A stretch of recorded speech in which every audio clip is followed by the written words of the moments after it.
Good morning, students. Today our topic of discussion is modeling of elements and joints in structures. The learning outcomes are: the student will be able to describe the structural system and structural elements. They will be able to find the internal force resultants due to external loads in line elements. To differentiate rigid and pinned joints, they will be able to distinguish planar structure and space structure. They will be able to distinguish internal stability and external stability. What is structural analysis? Structural analysis is the application of solid mechanics to predict the responses of a given structure subjected to specified loads. A structure which is fixed at the base subjected to some loads is giving some responses. What are the responses and what are the loads? So the responses are forces and displacements. There are some internal forces and displacements resulting due to the applied loads. So our aim is to predict the responses, is the aim of structural analysis. Types of loads. What are the different types of loads the structure is subjected to? Dead load, imposed load, otherwise live load. These are in the gravity direction, in the downward direction. Wind load will be in the lateral direction. Snow load is also in the downward direction. Earthquake load is in the lateral direction.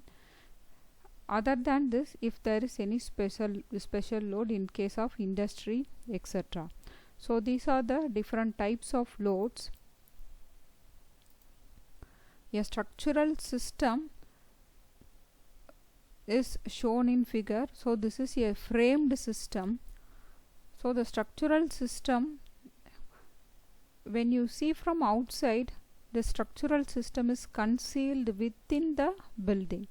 So within the building, so this we cannot see the structural system with the naked eye. So it is the roof slab. So the first floor slab, second floor slab, third floor slab and roof slab. So these are beams and columns. So this bottom level we have grade beam and green color is designating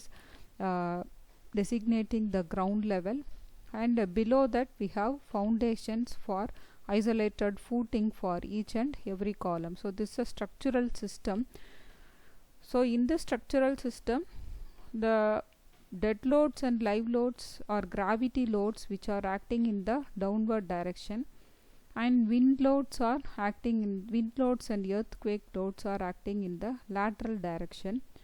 So this downward dead loads are transferred from the slab to the beam. So the horizontal framing system transfers the load to the vertical framing system. So the beams and columns are vertical framing system and the slab is termed as horizontal framing system. The load is transferred to the column and then to the ground. So this is a basic format of structural system, in which the slab is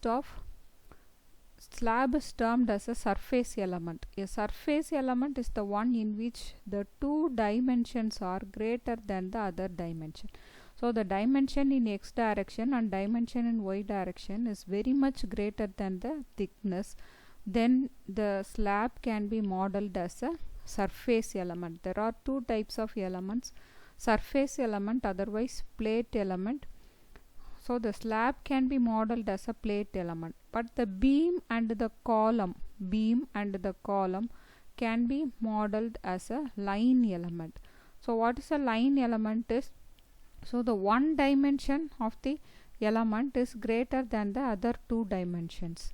So here the two dimensions, in the case of surface element, the two dimensions are greater than the other one dimension, but here the one dimension is greater than comparing to the other two dimension, then the vertical framing elements like beams and columns can be modeled as a line element. So we have two types of elements, surface element and line element. Slab is modeled as a surface element.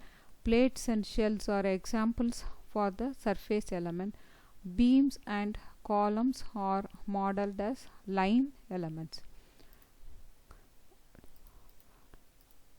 So when we separate the surface element, we just have the vertical framing elements. So this we can see the plane frame, series of plane frames after removing the plane frames in the other direction, and after removing the slab system we can clearly see the vertical framing system in one direction and also the foundation. So this vertical framing system consists of beams and columns. This is modeled as line element. So in the other direction, this is in the one direction, in the other direction also the vertical framing elements can be modeled. So we can apply the loads in the three-dimensional vertical framing system. Otherwise we can separate the plane frames from the space frame. So this is termed as a space frame. When we separate only the slab, the resulting system is termed as a space frame. In case of structural modeling, we have two modeling concepts. One is plane frames and other one is space frame. So when you model the only the vertical framing elements in one direction, like this figure, this is termed as a plane frame, in which the beams and columns are aligned only in the XY plane. So this is a plane frame and this is a space frame. So plane frame is a two-dimensional object and the space frame is a three-dimensional object. So the space frame is very complex to analyze. So we can consider the plane frame with some assumptions. So we assume that there is no interaction between the two plane frames. Then we can analyze the plane frame in one direction separately, considering the loads acting on all the directions. Since the space frame analysis is a complicated one, we can do a plane frame analysis. So now we discuss the what are the different types of truss elements, what are the different types of line elements. So the first line element we use is a truss element. Truss element is a one which is when it is subjected to external load, is resist the external load by only axial force, by developing axial force, either axial tension or axial compression. Truss element resists the external load only by developing axial forces. So this type of element is line element is termed as a truss element. Shaft element.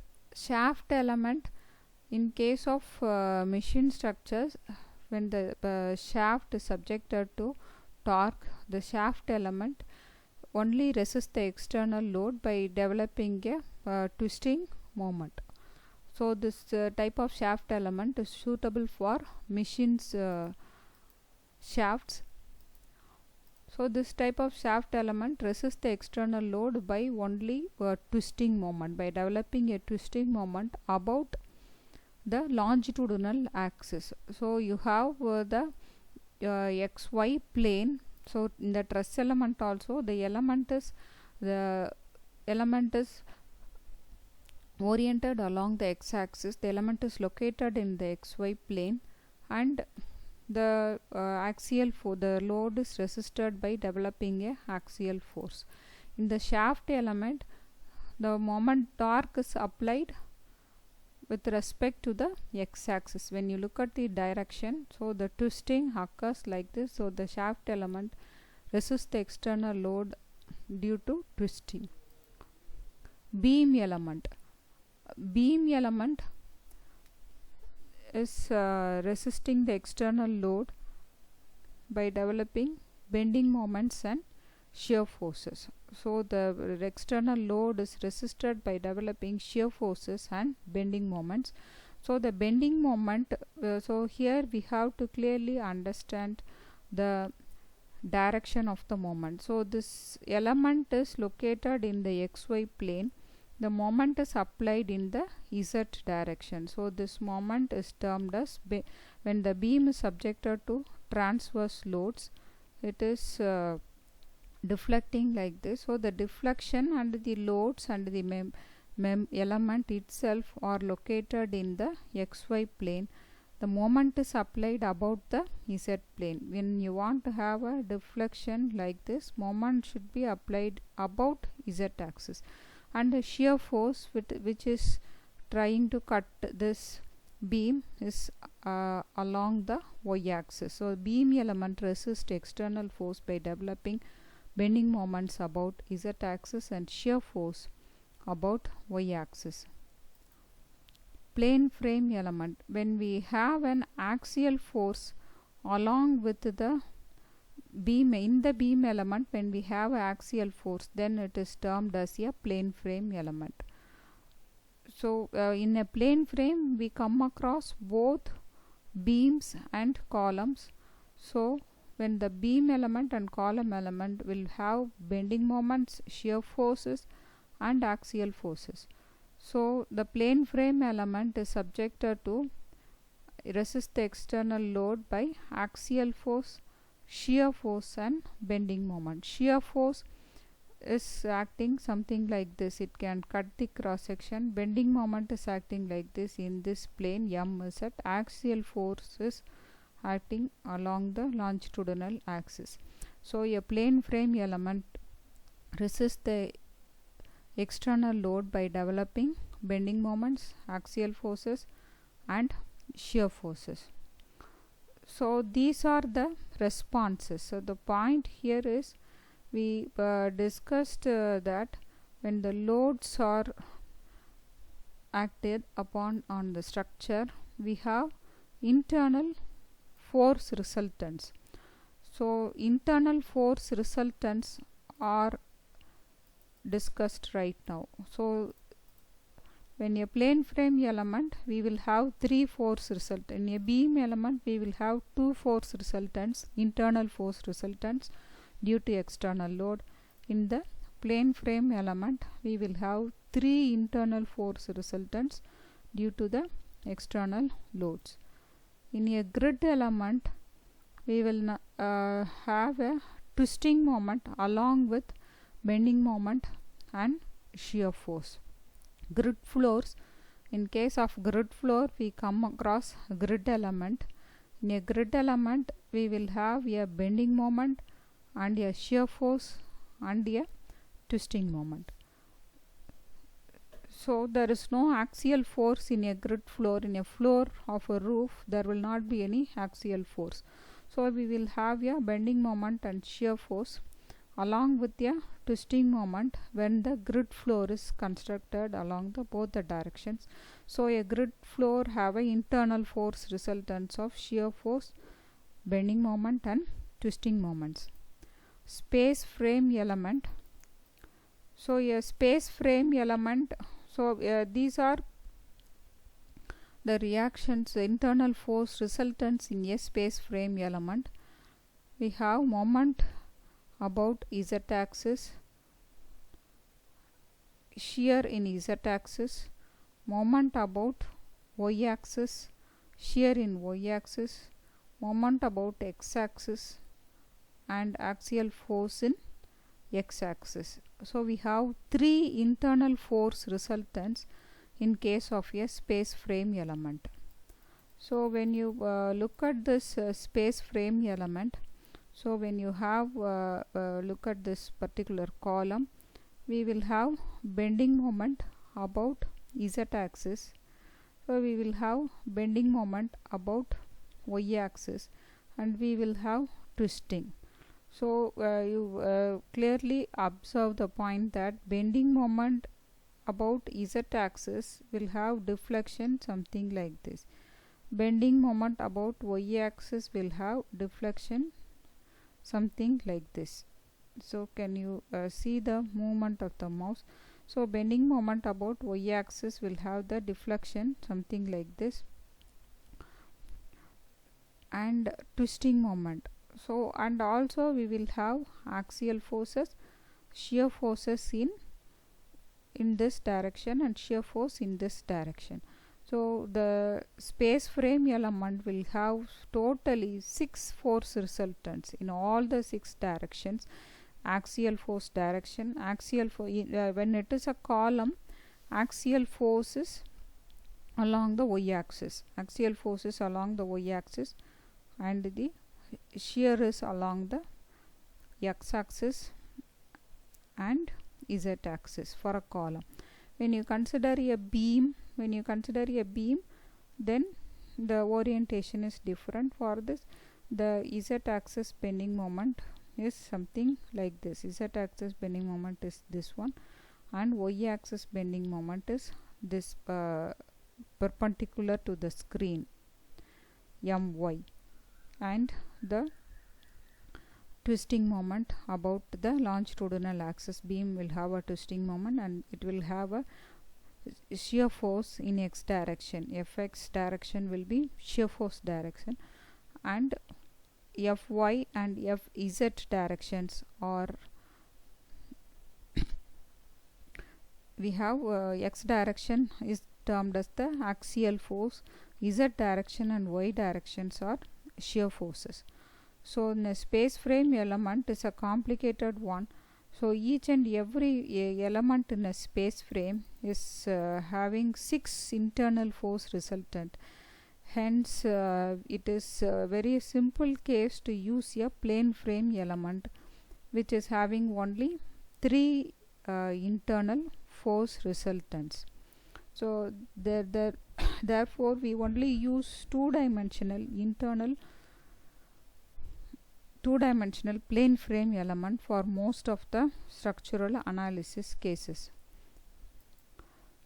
So examples of planar skeletal structure. Planar, you know the already you studied in your second year classes. Examples of the planar skeletal structure are simply supported beam, fixed beam, continuous beam. So these are termed as beam elements. Every element in these 3 cases is a beam element. It is resisting the external load by bending moment and shear force. So when do we have fixed beam? When do we have a fixed beam and a continuous beam? So when you look at this, this beam can be modeled as a continuous beam. Separately it can be modeled as a continuous beam. A particular part, so the 3-span, it can be modeled as a 3-span continuous beam by separating the beam, top floor beam, from the plane frame. The top floor can be modeled as a continuous beam. So these are simple supports, and at the end you have fixed support. It can be modeled as a continuous beam, and a one particular span, so this particular span can be modeled as a fixed beam. So with some small accuracy we get the results of bending moment. Comparing to the overall plane frame analysis, the result will be almost equal. So we can consider this beam as a separately fixed beam. You apply load, you will get a moment and shear force almost close to the values as that of overall plane frame analysis. Overall plane frame, when you analyze the overall plane frame, so the results will be closer. Hence it is a good approximation to use a fixed beam separately also. And when you find out this vertical reaction from the fixed beam, so we can find out the axial compressive force in the column also. So the vertical reaction from the fixed beam is applied as a axial compression in the column.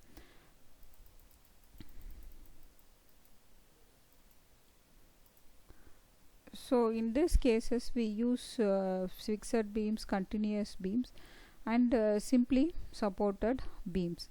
Simply supported beams can be used in case of the floor system. When there is a secondary beams in the floor system, they can be modeled without connection to the column. They can be modeled as a simply supported beam. So when the end there is no column, then the beam can be modeled as by releasing the torsion. We can model the beam as a simply supported beam. So in these three cases we come across beam elements, and we come across truss element in case of a planar truss. So plain trusses like this are examples of truss elements. In this case we use truss elements. So these are this is also a planar skeletal structure. Plane frame is also a planar skeletal structure. So in a plane frame which is separated from the space frame, when it is subjected to lateral loads and vertical loads, so this plane frame is also an example of planar skeletal structure. Another example of a planar skeletal structures are cables and arches. So cables are able to develop only axial forces. So the cables are very thin, flexible in nature. They adjust the shape according to the loading pattern. So they adjust the shape according to the loading pattern. So the arch is a rigid one, but cable is a flexible one. Arch is a rigid one. Cable is flexible when it is subjected to loads. It adjusts itself that it is subjected to only axial force. So this cable can be modeled as a truss element. But the arch is different from the cable action. Arch action is different. Arch is under particular loading only we can ensure axial compression in the arch, only for certain loadings, design loads, only for certain. But cable is subjected to axial tension in all the loading configurations. It adjusts itself and it is subjected to only axial tension. But the arch is under axial compression under only particular loading conditions. When the loading condition changes, there will be bending moment and shear force in the arch. So the arch is a very efficient one to resist the loads. So it is under compression only under particular loading design loads. When the load pattern changes, it will be subjected to bending moment and shear force. So when you look at the examples of space skeletal structure, so till now we discussed the planar skeletal structures. Now we discuss the space skeletal structures. So grid floor, space truss, space frame, these are examples of space skeletal structures. A grid floor which is having a thin slab with primary beams and secondary beams. So primary beams and secondary beams. So these beams are subjected to torsion also. So these beams are subjected to both bending moment and torsion. So in the grid floor we use grid element which is subjected to bending moment, shear force and torsion. So this primary beams and secondary beams are need to be designed for torsion in case of a grid floor. So the space truss is a pin jointed space truss. We are looking at the transmission line structure.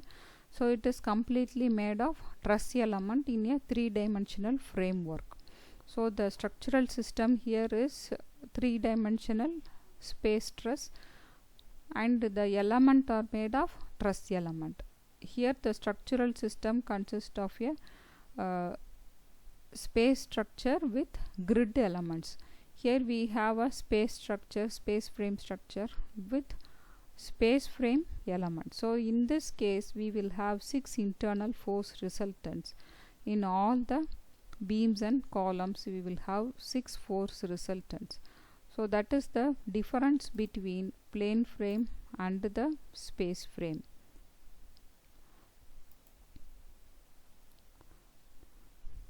So these are some of the bridge systems. First one is the truss bridge. When the truss bridge is subjected to loads due to dead load and vehicle loads. So the loads on the truss bridge are due to dead load and vehicle load. So these are loads are applied on the floor, which is distributed to the floor beams from the floor beam. So we have floor beams. From the floor beams the load is transferred to the edge stringer beams. So stringer floor, from the floor beams, floor and floor beams, the load is transferred to the stringer beams, in which we have the trusses connected. So when you look at this figure, so in the stringer beam at the end, so we have a stringer beam at the end. So the stringer beam at the end is so the overall it is a space truss. It is a space truss. The loads are transferred from the floor to the truss at this point through the stringer beam. When the load is uniformly distributed at this point, there is a reaction. The loads are in the downward direction, so the reaction is in the upward direction. So we have axial tension in these axial force. We have forces in these vertical members. Forces, the truss, overall truss is subjected to loads only at the joints due to the transverse loads. Likewise, we look at the bowstring girder bridge. In the second figure we look at the bowstring girder bridge, in which we have a deck slab and a stringer beam. Both the ends we have stringer beams. So you consider these two suspenders. You consider these two suspenders as these 1, 2, 3, 1, 2, 3. So in between two suspenders you have uniformly distributed load transferred from the deck slab to the beam. From the deck slab to the beam you have load is transferred, which is downward direction, which causes tension in the suspenders, So it is a arch bridge. So this arch is subjected to compression. So the arch is subjected to compression due to the loads applied through the suspenders. Likewise, here the cable is subjected to, all the cables are subjected to tension due to the loads. So the this main parabolic cable, the vertical cable is subjected to pure tension, and the parabolic cable subjected to uniformly distributed load due to the tension applied through the cable. So all the loads are transferred to this pylon to the ground. So this is the load carrying system in case of a bridge. In case of bridges, so always we look at the frames, we will have either fixed base or hinged base. So when to use fixed base and when to use hinged base? So when the soil stratum is very hard, so that it will not allow the rotation of the foundation and the column bottom and the foundation, then we can use a fixed base.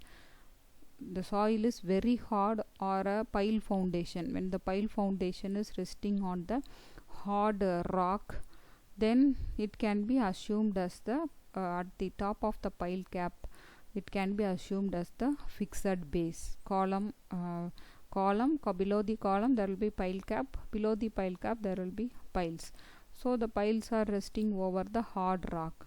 Then the foundation is assumed to be fixed foundation, and also isolated footings on hard soils, very hard soils and rock can be assumed as a fixed foundation, since they will not allow any rotation. When to use hinged base? So when we have soft soil or medium soil, then there is a possibility of when the column is resisting the moments, so there is a possibility of rotation at the bottom of this bottom of the column along with the isolated footing due to the soft nature of the soil. So when the soil is not hard, when it is medium and soft, the column end moments, when it is restrained, so where there is a rotation allowed at the bottom of the column, then it is assumed as a hinged column. There will not be any resisting moment will be developed, hence it can be assumed as a hinged base. Types of supports. So you know already the different types of supports. Hinged support may be a hinged support.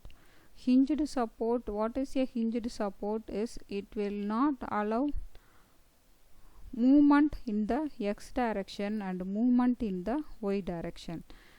When there is a movement when the force is applied in this direction, the hinge will not allow that type of movement.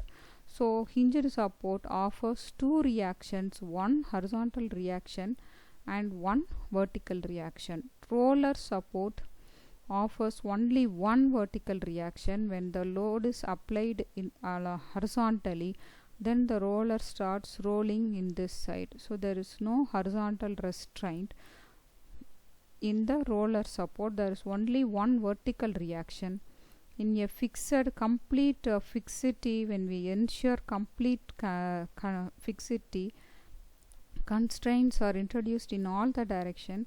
The end of this particular beam cannot move in the horizontal direction at this joint. Vertical direction also it cannot move, and it can so it cannot rotate. So it offers a resisting moment. Here it can rotate, so it doesn't offer any resisting moment. Moment is 0 in case of a hinged support and roller support, since it doesn't resist the moment by developing a resisting component of moment like a fixed condition. So MZ, we always designate it as MZ. So when the load is applied here in the downward direction, it is resisted by this moment in this direction. So the fixed support has three reactions: one horizontal reaction, one vertical reaction and one moment.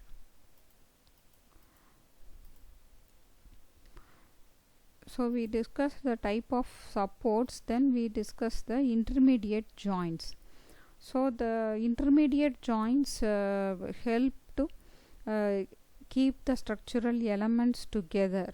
So the intermediate joints help to keep the structural elements stay together and they move together while they resist the loads. That is the part of the interior joints.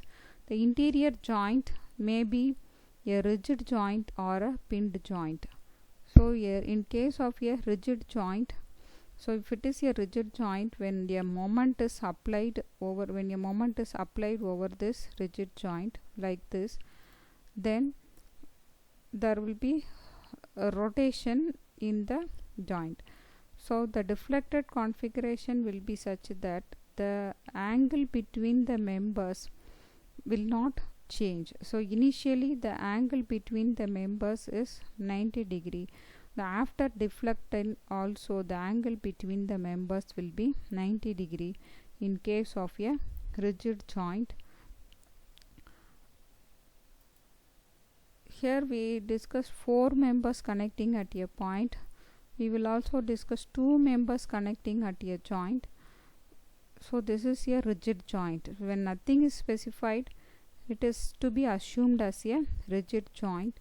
So when the load is applied, something like this, when the lateral load P is applied, here it is fixed. So we have a deflection with a sway. So why there is a sway? Here there is a roller. So this applied lateral load will move the roller over this plane. So there will be sway in B and also in C. So when you look at the deflected part, the moment the P causes the moment at the both the ends of the column. So since it is the rigid joint, the moment at the end B is equal to the moment at the end B of the beam BC. So they try to rotate equally. There will not be any relative differential rotation between these two parts. So they will displace to a equal amount, theta B. So that is the part of a rigid joint. So the 90 degree between the after deflection, initially also the angle is 90 degree, and after deflection also the angle is 90 degree. Such a joint is termed as the rigid joint. So the rigid joint have internal releases as 0. So internal releases 0 means there is no release. It restrains bending moment. It transfers bending moment from column to beam. It transfers shear force from column to beam. In this case, load is applied only on the column. If the load is applied on the beam, there also the load is transferred from beam to the column.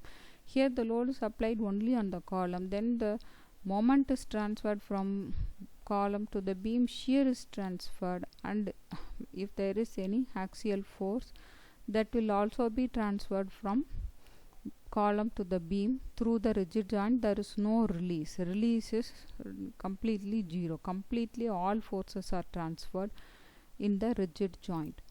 In case of a pinned joint, if the column and the beam is connected by a pinned joint, then in this case when there is a deflection on the column, there will not be, so the moment at the column end will not be transferred to the beam.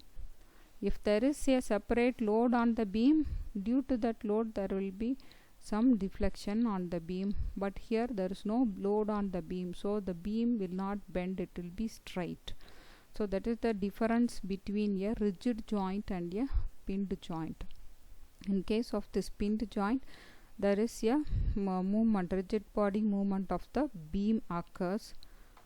Here due to the pinned case, del B and del C are greater than this del B and del C. Here there is a rigidity, so there will be small displacements.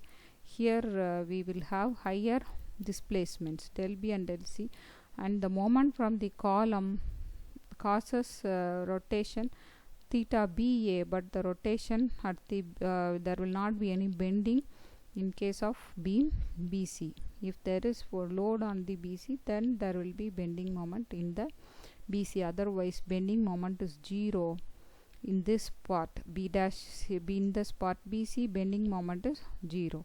So we have these two we will have some internal releases also. There are number of internal releases. So due to time constraint, we will discuss only one internal release, that is internal hinge. So when we have an internal hinge, the internal hinge is something like this. So when the load is applied over this, here when we apply a load, there will be bending, but it will not, moment will not be transferred from here to here. So it will go down, so it will not accept any moment. So it is something like beam is break, it is made of two parts here, but the shear is transferred from this part to this part. That is the beauty of an internal hinge. So it is used in the bridges internal hinge, number of releases is 1, moment is released. So number of releases is 0 in case of rigid joint. Number of releases is 0 in case of rigid joint. Number of releases is 1 in case of a internal hinge. So now we will discuss the concept internal stability. So the internal stability is, so when we look at this truss, plain truss, pin jointed plain truss, it is having 4 members when it is loaded at this joint. So it will not be stable, it will be undergoing, the individual members will be undergoing rotation. So we have to arrest this rigid body displacement of individual elements. So that is termed as internal instability. The internal instability is this rigid body displacements of individual elements without resisting force. So this is otherwise termed as mechanism. So how this can be arrested? By providing an additional member. By providing an additional member, we can arrest this type of rigid body displacements. So when we don't have this fifth one, so the member is internally unstable. When we apply the load, there will be mechanism. In case of first one, it is termed to be internally unstable. Number of members are lesser than required. It is termed as under rigid.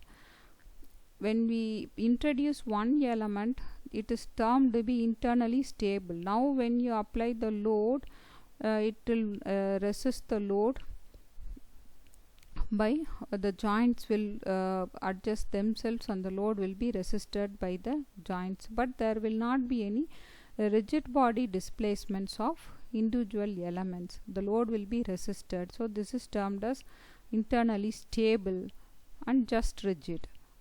Internally overstable, when we have more than the required number of members, it is termed to be over rigid. So it is enough to have one member in this side. When we have one more member, then it is termed to be internally overstable. So the internal stability and internal instability is rigid body displacement of individual elements without resisting force is termed as internal instability. So when we to maintain this internal stability for j number of joints in a plain truss, when we have j number of joints, number of members required m will be 2j minus 3. So each joint j will have 2 forces.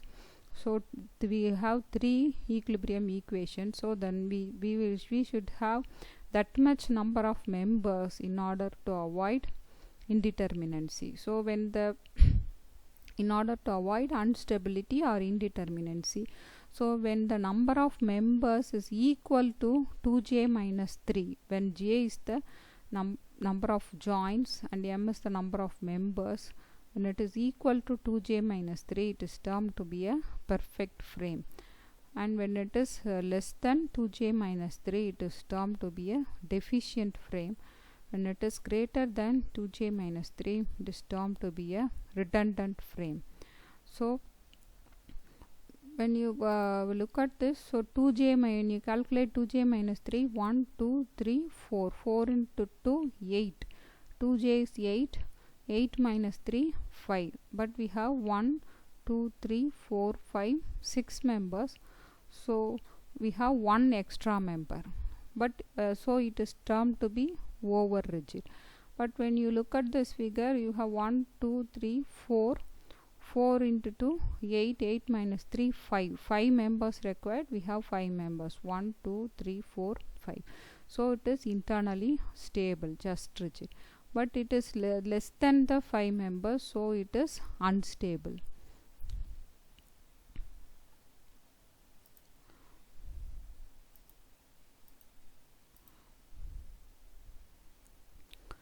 So we can increase the stability by making the pinned joint into a rigid joint also. So it is internal, four corners are pinned, so it is not stable.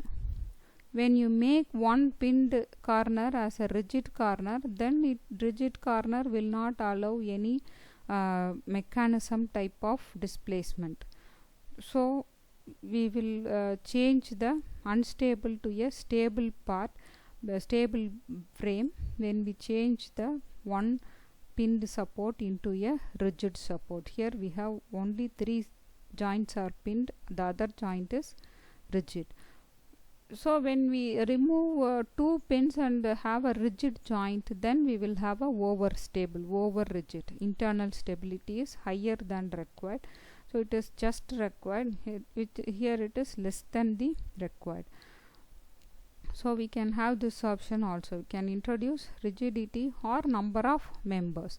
So when we have rigid, mostly we will use rigid joints in the plane frames and pinned joints in the plane trusses. We will use only the pinned joints, and we will increase the number of members as per the equation m is equal to 2j minus 3.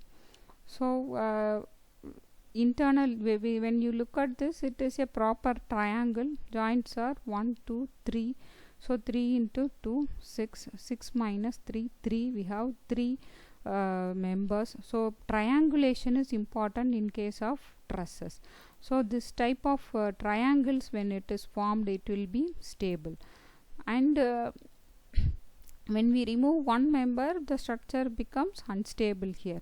So we can remove one member and make the pinned, the top pinned can be converted into a rigid joint. Then the third member is not required. It is just rigid or just stable. Correct number of members are there. Stability is maintained in the second case when we remove this pin and have a rigid joint and remove this member. So internal hinges also makes the structure unstable. So when you introduce a internal hinge, we will have a displacement like this, which makes the structure unstable.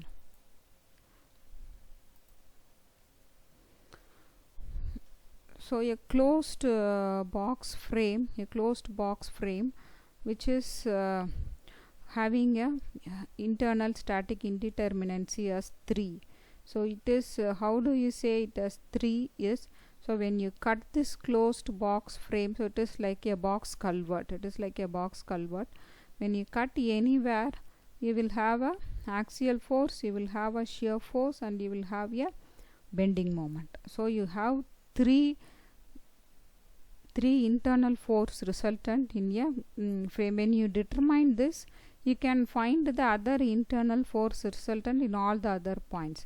So the static indeterminacy is 3. Only you need to find these 3 at one point. All the other points will be solved. So it is static indeterminacy is 3. But the rigidity, when you consider the internal stability, it is over rigid. Since all the joints are rigid, we have over rigidity due to the indeterminacy. So when you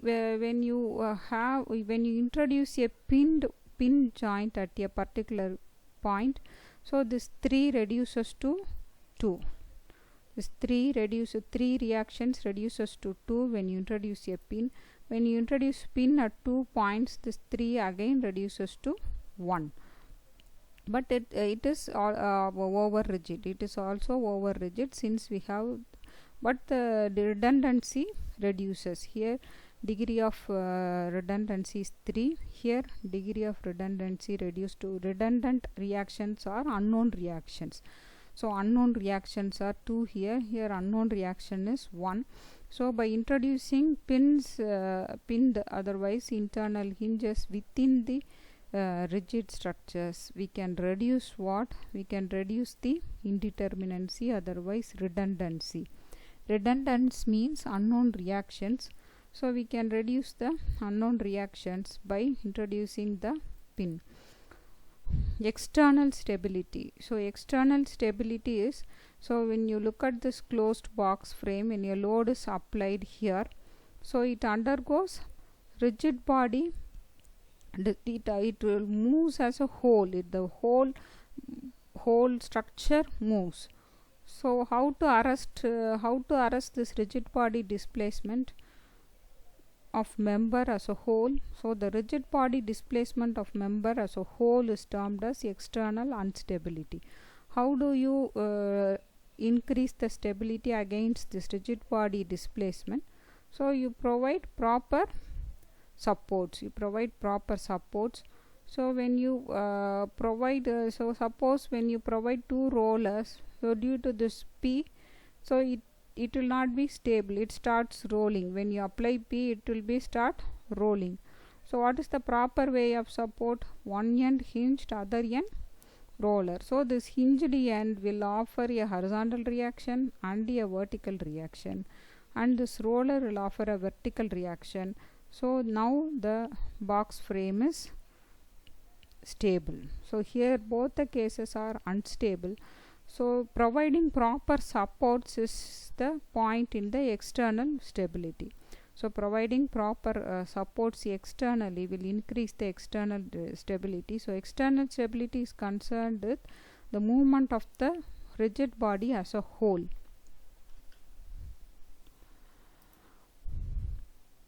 So how do you find the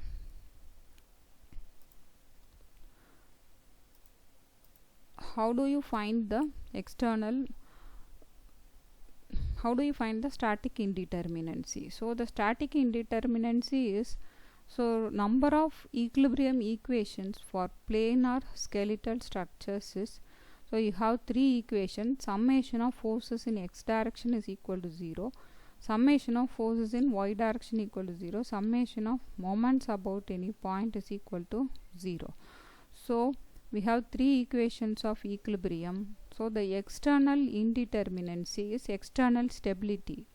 So you have number of reactions minus number of equilibrium equations. So we have totally three reactions that is to be found, redundant, three unknowns, three equations.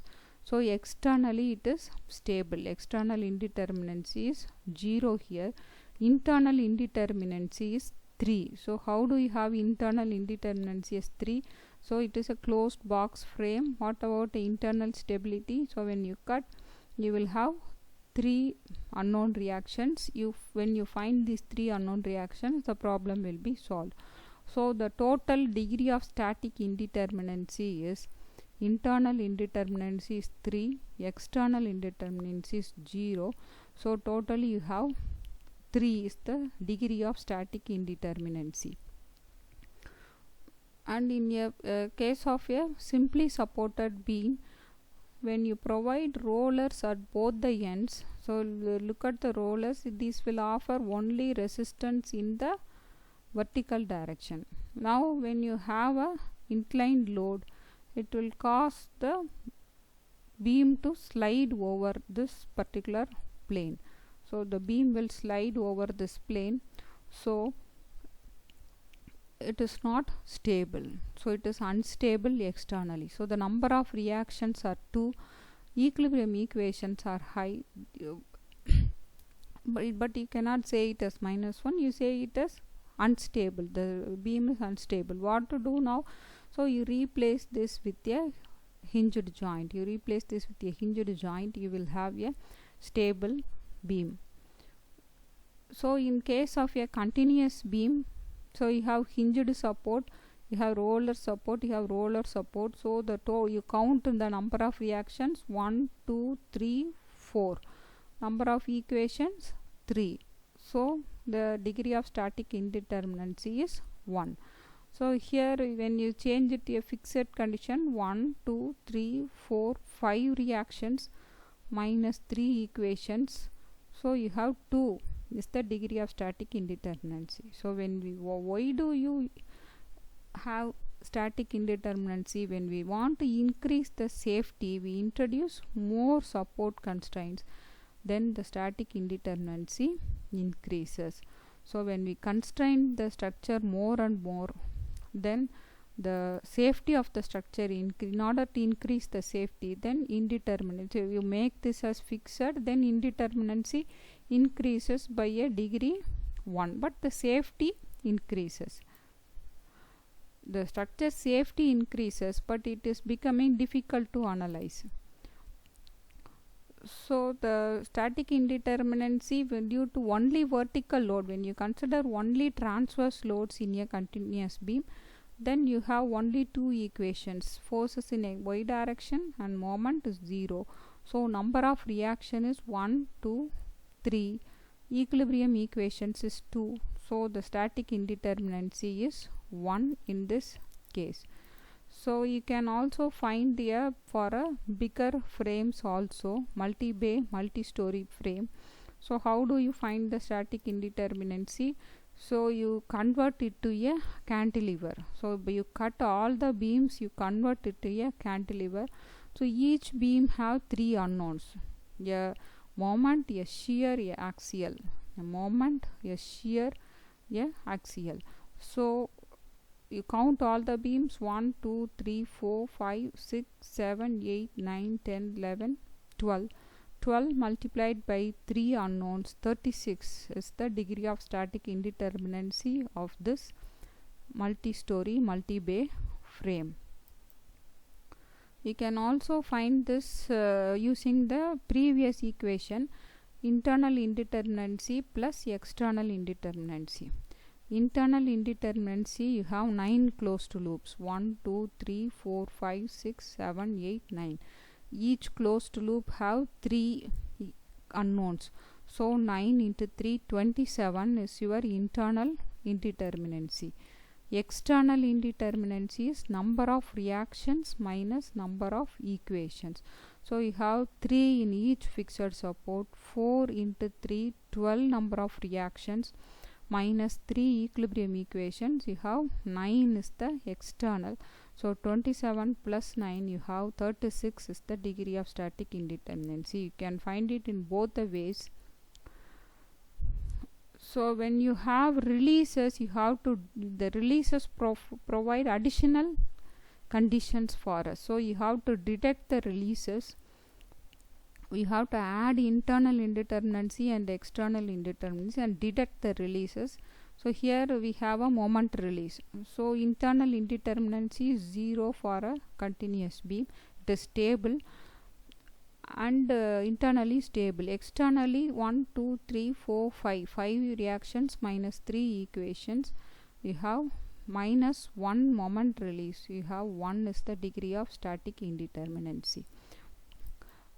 So when you want to find the degree of static indeterminacy in case of pin jointed plane frame, plane trusses, pin jointed frames are plane trusses, there also you have the same equation, internal indeterminacy plus external indeterminacy minus releases. So when there is no release, R is equal to 0. So we already discussed that to maintain internal stability for J number of joints, number of members required is 2J minus 3. So internal indeterminacy is more number of members than 2J minus 3. M minus 2J minus 3 is internal indeterminacy. External indeterminacy is usual, number of reaction minus number of equilibrium equation, R minus 3. When you sum these two, you can have a common equation. You add these two, you will have M plus R minus 2J, 3 cancels. So you have a general equation, M plus R minus 2J is the static indeterminacy in case of pin jointed plane trusses. So when you look at this pin jointed plane truss, the degree of static indeterminacy is M plus R minus 2J. M is number of members. You count the members: 1, 2, 3, 4, 5, 6, 7, 8, 9, 10, 11, 12, 13, 14, 15, 16, 17, 18, 19. There are 19 members. R, number of reactions: 1, 2, 3. Roller has one vertical reaction, pin has one horizontal and vertical, 3 minus 2j, 2 times joins 1 2 3 4 5 6 7 8 9 10. So 22 minus 20, you will have 2 is the degree of static indeterminacy. So we have discussed an introduction about the basic concepts of structural analysis, and we have also looked into the degree of static indeterminacy. Thank you.